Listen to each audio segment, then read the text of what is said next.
ప్రజలు అర్థం చేసుకుంటారు. ఇటువంటి చంద్రబాబు నాయుడిని ఈ రాష్ట్ర ప్రజలు తెలంగాణలో పూర్తిగా నిర్మూలించారు. ఆంధ్ర రాష్ట్ర ప్రజలు కూడా 2024లో నిర్మించడానికి సిద్ధంగా ఉన్నారు. ఏదేమైనప్పటికీ ఎన్టీ రామారావు లాంటి మహనీయుడు ఆశయాలని ముందుకు తీసుకెళ్లాల్సినటువంటి అవసరం ఉంది. కాబట్టి తప్పకుండా ఆయనకి అభిమానిగా 28 సంవత్సరాల నుంచి ప్రతి సంవత్సరం కూడా ఆయన వర్ధంతి జయంతి కార్యక్రమాలు ఇక్కడ పెద్ద ఎత్తున నిర్వహిస్తున్నాం. ఇక ముందు కూడా నిర్వహిస్తాం. ఇటువంటి గుంటనక్కల్ని ఈ రాష్ట్ర ప్రజలు నమ్మొద్దని చెప్పి వారిని తుదముట్టించాలని చెప్పి కోరుతున్నాం. చంద్రబాబు రా కథలు రా కార్యక్రమం గుడివాడలో పెడుతున్నారు. ఇవాళ మీ మీద ఆరోపణలు ఖచ్చితంగా చేసే అవకాశం ఉంది. చంద్రబాబుని రా కథలు రా అని చెప్పి సుప్రీంకోర్టు మన 3 రోజుల నాడు చెప్పింది రాజమండ్రి జైలుకి. ఆయనేమో రా కథలు రా అని చెప్పి ప్రజలను పిలుస్తున్నాడు. ఆయనేమో కోర్టులో రా కదలి వెళ్ళు సెంట్రల్ జైలుకి, ఈ నక్క జిత్తులు పన్ను పని చేయట్లేదు, కిడ్నీ పని చేయట్లేదు, గోళీ ఓడిపోయింది, ఇటువంటి సొల్లు కబుర్లు చెప్పకుండా నువ్వు చేసినటువంటి 420 కార్యక్రమాలకి రా కదలరా అని చెప్పి రాజమండ్రి సెంట్రల్ జైలు ఈయనకి ఆహ్వానం పలుకుతుంది. త్వరలో కూడా వెళ్తాడు.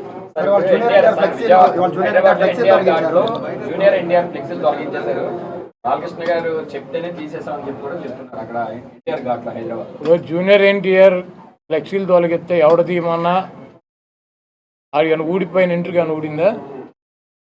వాళ్ళ నీచమైన బుద్ధి. ఎన్టీ రామారావు పేరు చెప్పి భజన చేసుకునేటువంటి కుటుంబ సభ్యులు ఎన్టీ రామారావుని, పెద్ద ఎన్టీఆర్నేమో చంద్రబాబు కోసం దించారు. జూనియర్ ఎన్టీఆర్నేమో సిగ్గు లేకుండా బాలకృష్ణ మళ్ళీ అల్లుడి కోసం, ఈ లోకేష్ పప్పుగడి కోసం సర్వనాశనం చేసేటువంటి కార్యక్రమం పెట్టుకున్నారు. ఇటువంటి బాలకృష్ణలో ఇటువంటి చంద్రబాబు నాయుడు 1000 మంది వచ్చినా కూడా జూనియర్ ఎన్టీఆర్ ఊడిపోయినటువంటి ఇంటర్ కూడా పేర్లేరు. వచ్చే ఎన్నికల్లో కొడాలానికి డిపాజిట్లు కూడా రావు అని చెప్పేసి టీడీపీ నేతలు ఇవాళ సభ ద్వారా మేము ప్రూవ్ చేస్తామని చెప్పి టీడీపీ నేతలు. చంద్రబాబు 2014 ఎన్నికల ముందు 3 సభలు పెట్టాడు గుడివాళ్ళు. అప్పుడు కూడా ఏ సొల్లు కబుర్లు. కాకపోతే పోటీ చేసే అభ్యర్థులు మారారు, వచ్చి ప్రగల్భాలు చెప్పే సొల్లుగాళ్ళు మారారు. 2019 ఎన్నికల్లో కూడా కొడాలానికి డిపాజిట్ లేకుండా చేస్తాను 3 మీటింగులు పెట్టి ఇటువంటి సొల్లు కబుర్లు, ఈ సొల్లు నా కొడుకులు సొల్లు పోరానని చెప్పారు. మళ్ళీ 2024 వచ్చింది, మళ్ళీ అభ్యర్థులు మారారు, మళ్ళీ మాట్లాడేవాళ్ళు మారారు. ఈ గుంటనక్క మాత్రం వీడు ఎట్టాగా ఉన్నాడు. ఇప్పుడు 2 మీటింగులు అయినాయి, ఇది 3వ మీటింగ్ పెడతాడు ఎన్నికల్లోపు. నా ఊడిపోయిన ఇంటర్ కూడా పేర్లేరు. కృష్ణా జిల్లాలో వైసీపీ ఖాళీ అయిపోతుందని కూడా చెప్తున్నారు సార్. జాయినింగ్స్ వరుసగా ఉన్నాయి, ఎక్కడ పెట్టుకోవాలో కూడా మాకు తెలియట్లేదు. ఎక్కడో పెట్టుకోమనండి. బాబు కొడుకులు 2 పుస్తకాలు పెట్టుకుంటారు కదా, ఎర్ర బుక్కులు, అక్కడ పెట్టుకోమనండి. బాబు కొడుకులు ఎర్ర బుక్కునే చించి తోసుకోమని చెప్పి కదా, వీళ్ళని కూడా ఎక్కడో దోసుకోమని చెప్పండి. జనసమీకరణ రాకుండా పోలీసులు అడ్డుకుంటున్నారు అని చెప్పి. అసలు చంద్రబాబు గుడివాళ్ళు ఎవడొస్తాడు? కాదు, చంద్రబాబు గుడివాళ్ళు పట్టించుకునేవాడు వాడు దొంగ 420 గాడు అని తెలవదు. మా గుడివాళ్ళలో మాకు ఎన్టీ రామారావుని అంత మహోన్నతుడిని పార్టీ నుంచి తొలగించి ముఖ్యమంత్రి పదవి కొట్టేసి మా ప్రాంతం వాడిని సంకనాకి ఇచ్చేసినటువంటి వెధవీడు అని తెలవదు. వీడికి ఎవడొస్తాడు?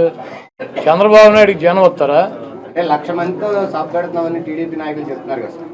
మొన్న 2 లక్షలు అన్నారు, ఇప్పుడు 1,00,000కి వచ్చారా? అది మొన్న వాళ్ళే పార్టీ మీటింగ్ పెట్టి 2 లక్షల మంది జనం అన్నారు, ఇప్పుడు 1,00,000కి వచ్చారా? అక్కడ తీసుకున్న ల్యాండ్ ఎంత చూసారా మీరు? 22 ఎకరాలు పొలం తీసుకున్నారు, దాంట్లో 9 ఎకరాలు పార్కింగ్ పెట్టారు, 5 ఎకరాలు డయాస్ వేశారు, 5,000 కుర్చీలు వేశారు. 1,00,000 మంది వస్తారా? ఇప్పుడు వెళ్ళి లెక్కేటట్టు కుర్చీలు 5,000. 5,000 ఒకటో కుర్చీ ఉంటే నేను గుడివాడ వదిలేసి వెళ్ళిపోతా. మీరు వెళ్ళా లెక్కేటండి మీడియా వాళ్ళు. 22 ఎకరాలు ల్యాండ్, 7 ఎకరాలు పార్కింగ్, 9 ఎకరాలు పార్కింగ్, 5 ఎకరాలు ఏమో డయాస్ అంట, ఆయన సెక్యూరిటీ అంట. వేసి 5,000 కుర్చీలు వేసి 1,00,000 మంది వస్తారు. 5,000 కుర్చీలు 1,00,000 మంది కూర్చుంటారు. అంటే ఒక్కొక్క కుర్చీలో 10 మందిని కూర్చోబెడతారు ఏంటి? ఇవన్నీ సొల్లు కాబుర్లు. 5,000 మందికి అక్కడ ఏర్పాట్లు చేశారు. చంద్రబాబు మాట్లాడేటప్పుడు 3,000 మంది ఉంటారు.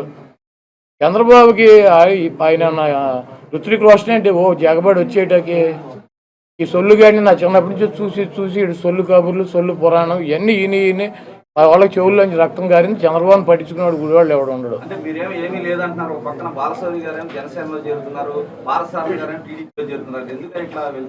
జగన్మోహన్ రెడ్డి గారు నిన్ను టీవీలో, నువ్వే టీవీ ఎన్టీవీ, నిన్ను తీసేస్తే నువ్వు ఎక్కడ చేరుతావు? ఏదో ఛానల్ చేరవా? ఇంటికాడ కూర్చుంటావా? ఆయన వేరే చోటుకి వెళ్ళమని వెళ్ళారు, ఆయన చెబుతున్నాడు కదా. ఎవరు వెళ్ళారు?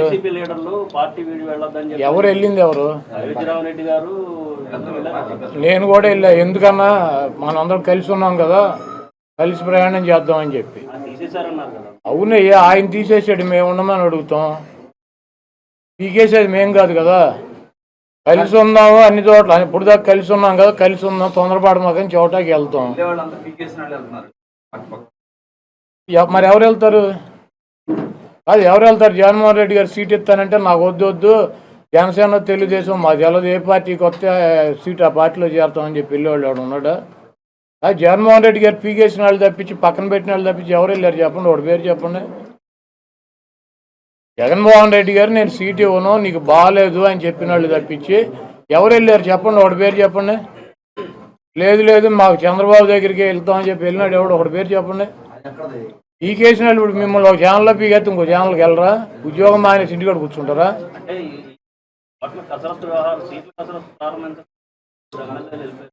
వాళ్ళకి అప్పుడే చెప్పాడుగా, అసెంబ్లీ ఏదండి ఎమ్మెల్సీ ఎన్నికల్లో మేము తీసుకెళ్ళి లోపల తీసుకెళ్ళి సర్లే చూస్తానని చెప్పమంటే నేను సీట్ ఇవ్వనని. మీరు రామాయణం ఎంత రాముడు సీత ఏమవుద్దండి, నేనేం చెబుతా? కాదు, 4 ఏళ్ళు వాళ్ళ నలుగురికి అసెంబ్లీ జరుగుతూ ఉండగా ఓటేసే ముందు నలుగురిని తీసుకెళ్ళి ముఖ్యమంత్రితో మాట్లాడిచ్చారా? మాట్లాడితే నేను సీట్ ఇవ్వలేను మీకు, మీరు గబూలే పలిగిపోయారని చెప్పి చెప్పాడా? వాళ్ళే బయటకు వచ్చి చెప్పారా నాకు సీట్ ఇవ్వను అన్నాడు, అందుకని చెప్పి మేము వేసామని చెప్పి. మళ్ళీ రామాయణం అంతే రాముడు సీత ఏమవుతుందంటే అప్పుడు నలుగురైనా ఎప్పుడు నలుగురైనా జగన్మోహన్ రెడ్డి గారు సీట్ ఇవ్వనంటే వెళ్ళిపోతారు. రాష్ట్రం అంతా గొప్పగా అభివృద్ధి జరుగుతుంటే ఆయా ప్రాంతాల్లో అభివృద్ధి జరగక ఎమ్మెల్యేలు తీసేస్తున్నారా? ఇప్పుడు మీ ఛానల్లో నిన్ను తీసేశారు అనుకో, కాదే మీ ఛానల్ పనికిరాందని నిన్ను తీసేసినట్ట, లేదా మీ ఛానల్ సరిగ్గా వార్తలు వేయట్లేదని నిన్ను తీసేసినట్ట? నేను అడిగేదని సమాధానం చెప్పు. ఇప్పుడు నీ ఛానల్లో నిన్ను తీసేశారు నేను ఒక్కనే అంటే మీ ఛానల్ సరిగ్గా వార్తలు చూపించట్లేదని, మీ వార్తలు సరిగ్గా కవర్ చేయట్లేదని, మీ ఛానల్ పనికిరాందని నిన్ను తీసేసినట్ట. ఇప్పుడు బిహేవియర్ ఉంటుంది, ఒక ఎమ్మెల్యేనైనా ఒక ప్రజాప్రతినిధి అయినా బిహేవియర్ ఉంటుంది. లేకపోతే సామాజిక సమీకరణాల్లో అక్కడ ఉన్నటువంటి సామాజిక సమీకరణలో మిగిలినటువంటి వాళ్ళకు అవకాశం వచ్చినటువంటి పరిస్థితి ఉంటుంది. ఇది అన్న ఒక రాజకీయ పార్టీ ఒకరినే పెట్టుకుని 365 రోజులు ఇక ఎలక్షన్ వచ్చేప్పుడల్లా అతనికే సీట్ ఇవ్వాలని రాసి ఉందా? తెలుగుదేశం చంద్రబాబు నాయుడు అడిగెత్తాడు, ఇప్పుడు నలుగురిని మార్చాడు నా మీద. ఇప్పుడు వెళ్ళి అడగండి. అదే ఇప్పుడు నేను 4వ వాడి మీద పోటీ చేస్తాను, వెళ్ళి అడగండి. గంటకు ఒకరిని పూటకు ఒకరిని మారుతాడు. ఆడిని వదిలేసి నలుగురిని మారితే మమ్మల్ని అడుగుతారు. నేను జగన్మోహన్ రెడ్డి గారి కోసం, వైఎస్ఆర్సీపీ కోసం, జగన్మోహన్ రెడ్డి గారు అధికారులు ఉండటం కోసం పనిచేస్తా. పదవులు నా ఏకముఖతో సమానం. నాకు ప్రతి మీటింగ్ లో కూడా చంద్రబాబు ఒకే మాట చెప్తున్నారు, ఇక్కడ పనికిరాని చేత అక్కడ పనికి వస్తుందా, ట్రాన్స్ఫర్లు ఉంటాయి అని ప్రతి మీటింగ్ లో అదే మాట. మీరు అడగండి తమ్ముడు. చంద్రగిరిలో 78లో పోటీ చేసి ఎమ్మెల్యే అయ్యాడు, తర్వాత కుప్పం వెళ్ళాడు. 79, 83లో చంద్రగిరిలో ఓడిచ్చారు కదా. ఇంతవరకు చంద్రగిరిలో చంద్రబాబు నాయుడు ముఖ్యమంత్రి అయినాక అతని సొంత నియోజకవర్గంలో 5 సార్లు ఎన్నికలు జరిగితే ఒక్కసారి కూడా ఎమ్మెల్యే గెలవలేదు కదా తెలుగుదేశం పార్టీ. 3 సార్లు కాంగ్రెస్ పార్టీ గెలిచింది, 2 సార్లు వైసీపీ గెలిచింది కదా. చంద్రబాబు నిన్నే వెళ్ళి అక్కడ పండుగ చేసుకున్నాడు కుటుంబ సభ్యులందరినీ తీసుకెళ్ళి చౌట. మరి ఈ సన్నాసి ఈ వెధవ ట్రాన్స్ఫర్ అయ్యి కుప్పం వెళ్తే అక్కడ ఎట్ట గెలిచేవారా పిచ్చి నాగోడకని చెప్పి అడగండి, నన్ను అడుగుతావు నువ్వు. ఇప్పుడు మీ మీద ఓడిపోయిన అభ్యర్థులను మార్పు చేశారు, కానీ ఇక్కడ ప్రస్తుతం సిట్టింగ్ ఎమ్మెల్యేలని సిట్టింగ్ ఎంపీలకి సీట్లు ఇవ్వకపోవడం అనేది వాళ్ళ ఫెయిల్యూర్గా మనం భావించాలా, లేకపోతే ప్రభుత్వ వ్యతిరేకతగా భావించాలి? ఇప్పుడు ప్రభుత్వ వ్యతిరేకత అయితే 175 మందిని మార్చేస్తారు కదా. ఒక 40 మందిని 30 మందిని ఎందుకు మారుతారు? కాదు, ఇప్పుడు నేను గెలుస్తా, నాకు సీట్ ఇస్తున్నాడు, పక్క కాన్స్టిట్యున్సీలో గెలిచే అవకాశం లేదు. నీ బిహేవియర్ కూడా ఉంటుంది కదా. నువ్వు ఎవరిని పడితే కాలు మీద కాలు వేసి కూర్చుని ఏంట్రా ఒర్రాయి గారే అన్నావు అనుకో, నీ మీద ఉంటుంది. కాదు నాకు వేయరు కదా ఓటు, వీడు పనికిరాన్నాడు, వీడు అయితే కనుక మేము ఏ ఓటు వేయమని చెబుతారు. ఇప్పుడు ఎక్కడైనా బీజేపీ 303 మంది ఎంపీలకు ఇచ్చేద్దా సీట్లు? కాంగ్రెస్ పార్టీలో గెలిచినటువంటి 70 మందికి 60 మందికి సీట్లు ఇచ్చేద్దా? చంద్రబాబు రేపు అందరూ గెలిచిన వాళ్ళందరికి ఇచ్చేసాడా? ఇప్పుడు జవహర్ ఎక్కడ కోరు నుంచి తీసుకొచ్చి తిరూరు ఎందుకు పెట్టాడు, సంకనాథం పెట్టాడు ఏంటి ఎవరిదన్నా? లేకపోతే ఎమ్మెల్యే పాయిగ్రాపేట నుంచి తీసుకొచ్చి కొవ్వూరులో ఎందుకు పెట్టాడు? బుచ్చి చౌదరిని సెంట్రల్ నుంచి రూరల్కి ఎందుకు మార్చాడు అంటే ఇక్కడ పనికిరాన్న కొడుకు ఆ పక్కన పనికి వచ్చాడు ఆడికి. గద్దె రామ్మోహన్ గన్నవరం నుంచి తీసుకొచ్చి విజయవాడ ఎంపీకి ఎందుకు పెట్టాడు? విజయవాడ ఎంపీని తీసుకొచ్చి విజయవాడ ఈస్ట్లో ఎందుకు పెట్టాడు? దేవినేని ఉమాగాడిని నందిగాం నుంచి తీసుకొచ్చి మైలవరంలో ఎందుకు పెట్టాడు? అంటే ఈడు చేస్తేనేమో సంసారం, మిగిలిన వాళ్ళు చేస్తే వ్యభిచారం. సొల్లు మాటలు 420 మాటలు చంద్రబాబు. మీరు ఆ చంద్రబాబు మాటల్ని పట్టించుకోమాకండి, అడన్నీ దొంగ మాటలు చెబుతాడు. ఇప్పుడు మా జిల్లాలో దేవినేనమ్మ నందిగామ మైలవరం ఎట్లా గెలిచాడు, అక్కడ పనికిరన్నా కూడా ఇక్కడ పనికి వచ్చాడు. గద్దెరామన్ గన్నవరంలో ఇండిపెండెంట్ గెలిచాడు. విజయవాడ ఎంపీకి ఎట్ట పెట్టాడు, అమ్మటి బ్రాహ్మణయ్య గారిని అవినిగడ్డ నుంచి తీసుకెళ్లి బందర్ ఎమ్మెల్యే ఎట్ట చేశారు 94లో, మళ్ళీ బందర్ ఎంపీ ఎట్ట చేశారు, మళ్ళీ తీసుకెళ్ళి అవినిగడ్డ ఎమ్మెల్యే గట్ట పెట్టారు. డివై దాస్ దేవురు పామర్రా, అది ఇవన్నీ పనికిరాని మాటలు. ఈ సొల్లుగాడి మాట్లాడేటువంటి సొల్లు పురాణం నన్ను అడుగుతారు. అటువంటి వెధవలు మాట్లాడే మాటకి అర్థం బాధ్యం ఉందా? చంద్రబాబు ఎక్కడి నుంచి పోటీ చేశాడు, చంద్రగిరి నుంచి పోటీ చేసి ఒకసారి ఎమ్మెల్యే అయ్యాడు, ఒకసారి ఓడిపోయాడు. 100 కిలోమీటర్లు కుప్పం వెళ్ళాడు ఆ సన్నాసి, అది ట్రాన్స్ఫర్ రా. మంగళగిరిలో పుట్టి పెరిగాడు లోకేష్ ఒప్పుగాడు. ఈడైనా అక్కడ గోళీలు ఆడాడా, చదువుకున్నాడా, అక్కడ పుట్టాడా, అక్కడ ఏమైనా పెరిగాడా, అక్కడ ఏమైనా ఇల్లు ఉందా, ఆడి కొంప గోడు ఏమైనా ఉన్నాయా? ఆడు మంగళగిరిలో ఎట్ట పోటీ చేశాడు, బాలకృష్ణ హిందూపూర్లో పుట్టి పెరిగాడా, బాల హిందూపూర్ ఎట్ట వెళ్ళాడు, ట్రాన్స్ఫర్ ఎన్టీఆర్ ఎట్ట వెళ్ళాడు, తెక్కలు ఎట్ట పోటీ చేశాడు, తిరుపతిలో ఎట్ట పోటీ చేశాడు, హిందూపూర్లో ఎట్ట పోటీ చేశాడు, వాళ్ళ పార్టీ అధ్యక్షుడు ఇన్నిసార్లు, నల్గొండలో పోటీ చేశాడు, కలగుర్తులో పోటీ చేశాడు. ఎన్ని దొంగ మాటలు, 420 మాటలు. చంద్రబాబు అనేవాడు ఒక 420 దొంగ. వాడి చేస్తే సంసారం, ఇతరుల చేస్తే వ్యభిచారం అని చెబుతాడు. ఎక్కడైనా ఎప్పుడైనా పార్టీ ఒక ఓటు బ్యాంకు, ఆ కులాలు సమీకరణల వల్ల ఎవరిని ఎక్కడికైనాటువంటి మార్చే హక్కు అధికారం ఈ ప్రజాస్వామ్యంలో ఒక రాజకీయ పార్టీకి ఉంటుంది. ప్రజాస్వామ్యంలో రాజకీయ పార్టీకి హక్కు ఉంటమే కాదు, మార్చినటువంటి అభ్యర్థుల్ని గెలిపించినటువంటి 100% గెలిపించినటువంటి చరిత్ర కూడా ఈ రాష్ట్ర ప్రజలు, ఈ దేశ ప్రజలు ఉంది. సోనియా గాంధీ ఎక్కడ పుట్టింది, ఎట్లలో పుట్టి ఇక్కడికి వచ్చేందుకు పోటీ చేసిందని అడిగితే ఏమర్థం చెబుతారు? వెళ్ళి బళ్ళారిలో పోటీ చేసింది, బళ్ళారికి నీకు సంబంధం ఏంటని అడుగుతారా? యూపీలో పోటీ చేసింది, యూపీకి అమ్మాయికి ఏంటి సంబంధం? రాజీవ్ గాంధీ వెళ్ళి కేరళలో ఎందుకు పోటీ చేశాడు? ఇవన్నీ పనికిరాని మాటలు. మోడీ గారు గుజరాత్ నుంచి వెళ్ళి యూపీలో ఎట్ట పోటీ చేశాడు, కాశీలో.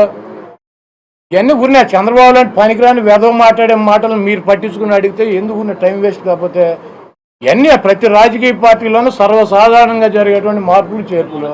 అదేవిధంగా వైఎస్ఆర్ కాంగ్రెస్ పార్టీలో కూడా జరుగుతున్నాయి. దీన్ని పెద్దగా భూతార్థంలో పెట్టి చూపించాలనుకుంటున్నారు. ఇప్పుడు రేపు పవన్ కళ్యాణ్ చంద్రబాబు కలిసి పోటీ చేస్తారు. 7 సీట్లు ఆయన సీట్లు వీళ్ళు తీసుకుంటారు. రేపు ఇంకొక 10 రోజులు అయితే రోడ్డు మీద పడి కొట్టుకుంటారు. చూడండి సినిమా. సార్ 21వ తారీఖు షర్మిల కాంగ్రెస్ పార్టీ అధ్యక్షురాలుగా బాధ్యతలు తీసుకున్నారు. ఇప్పటికే చాలా మంది వైసీపీలో అసమ్మతి నేతలతో కూడా ఆవిడ మాట్లాడుతున్నట్టుగా కూడా. ఇప్పుడు కాంగ్రెస్ పార్టీకి 1% ఓటింగ్ ఉన్న పార్టీ.